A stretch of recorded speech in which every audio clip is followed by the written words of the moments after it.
도구의 사용이 문명의 발전을 가늠합니다. 키는 곡식의 축정이나 티끌을 골라내는 도구이지요. 간단한 도구이지만 고급 식탁을 위한 중요한 수단이 되는 것입니다. 반갑습니다. 잽단자 558강입니다. 오늘은 키를 의미하는 그 기자와 관련된 5개 한자를 셋단자로 해석해 보겠습니다. 먼저 중심자로 사용될 그 기자입니다. 그 기자는 그것을 의미하는 지시대명사로 사용되겠습니다. 그렇지만 이 글자의 원뜻은 키를 의미합니다. 도구이지요. 키라는 것은 이런 모양입니다. 곡식의 축정이나 티끌을 골라내는 도구가 되는 것이죠. 그 기자는 키의 모양을 형성한 글자입니다. 곡식의 축정이나 티끌을 골라내는 키를 표현하고 있는 것이죠. 사용 단어를 보면 존기, 심양, 기성이라는 말이 있습니다.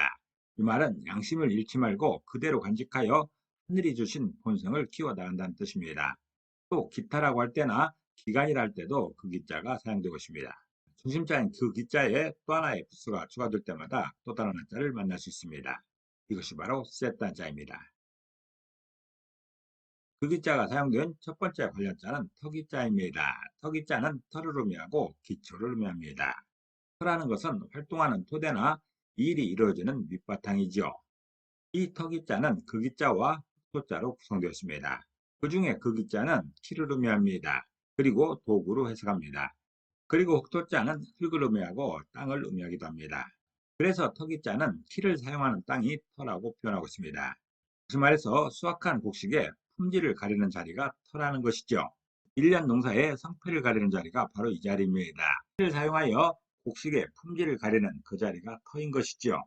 키에 곡식을 올려놓고 까불게 되면 그 안에 쭉정이나 티끌들은 다 날아가고 알곡만 남게 되는 것이죠. 그 알곡을 위해서 1년 농사를 지은 것입니다.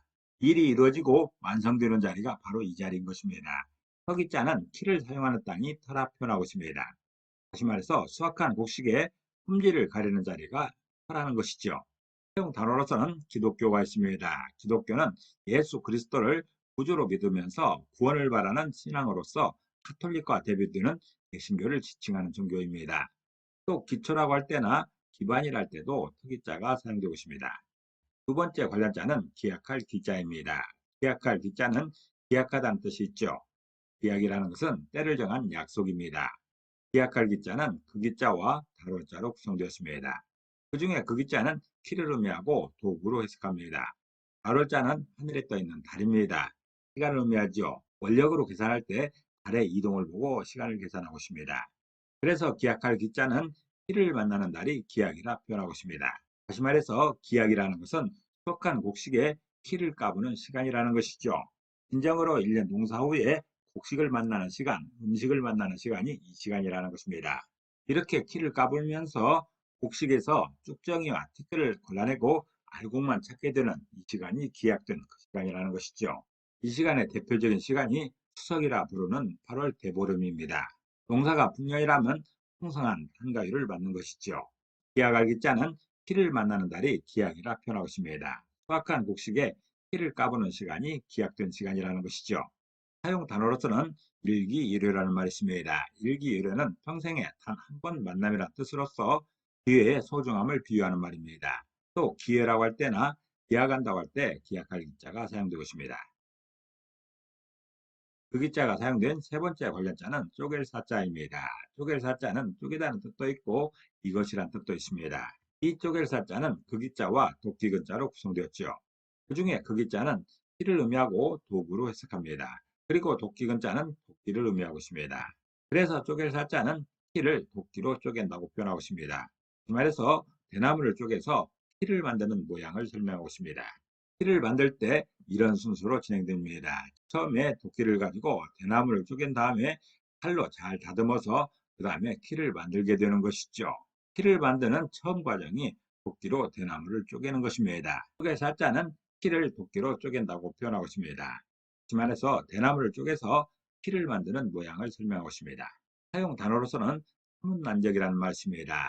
사문난적은 유교를 어지럽히는 도적이라는 뜻으로서 교리에 어긋나는 원동으로서 유교를 어지럽히는 사람을 이르는 말입니다.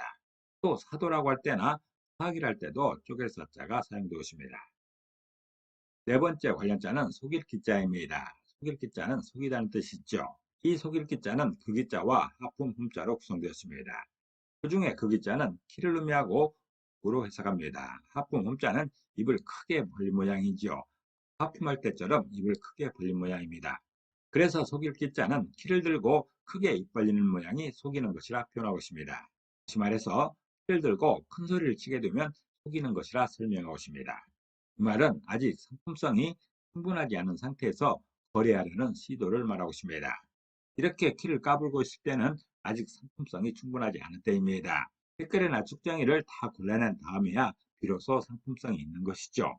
키를 들고 있는 그 순간에는 아직 상품성이 충분하지 않은 것입니다. 그런데 이런 과정에서 누구에겐가 물건을 팔려고 한다면 속이는 것입니다. 복식으로서 충분한 가치가 있을 때 남에게 보여줘야 되는 것이죠.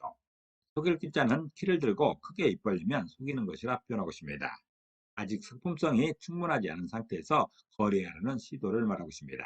사용 단어로서는 자기 기인이라는 말이 있습니다. 자기 기인은 자신을 속이고 남을 속인다는 뜻으로서 자신도 믿지 않는 말로 남을 속이려는 사람을 풍기하는 말입니다. 또 기만한다고 할 때 비롱이라 할 때도 속일 기자가 사용되고 있습니다. 그 기자가 사용된 다섯 번째 관련자는 깃발 기자입니다. 깃발 기자는 깃발을 의미하지요. 이 깃발 기자는 나붓기런 자와 그 기자로 구성되었습니다. 그 중에 나붓기런 자는 나붓기다는 뜻이 있고 그 기자는 키를 의미하고 도구로 해석합니다. 그래서 깃발 기자는 키를 나붓기는 모양이 깃발이라 표현하고 있습니다. 다시 말해서 깃발은 공동체가 풍족함을 나타내는 상징이라는 것이죠. 깃발은 자기 공동체를 나타내는 상징입니다. 이렇게 깃발이 나붙긴다는 것은 해당 공동체가 풍족한 상태에 있는 것이고 강건한 상태에 있음을 남에게 알리는 것이죠. 이렇게 깃발이 나붙기는 모양을 피를 까부는 모양으로 설명하고 있습니다. 피를 까불게 되면 곡식 안에서 쭉정이와 티끌이 흩날리게 됩니다. 나붙기게 되는 것이죠. 마치 깃발이 나붙기는 것과 피를 까부는 때 생기는 모양이 비슷하다는 것이죠. 깃발기자는 피를 나붓기는 모양이 깃발이라 표현하고 있습니다. 그래서 깃발은 공동체가 풍족함을 나타내는 상징이라 설명하고 있습니다. 사용 단어로서는 태극기가 있습니다. 태극기는 대한민국의 국기이죠. 우리나라의 강건함과 풍족함을 세상에 알리는 그런 상징이 되는 것입니다. 그리고 기수라고 할 때나 국기라 할 때도 깃발 기자가 사용되고 있습니다. 오늘은 그 기자와 관련된 5개 한자를 세트 한자로 해석해 봤습니다. 오늘 배운 것을 다시 한번 요약하겠습니다.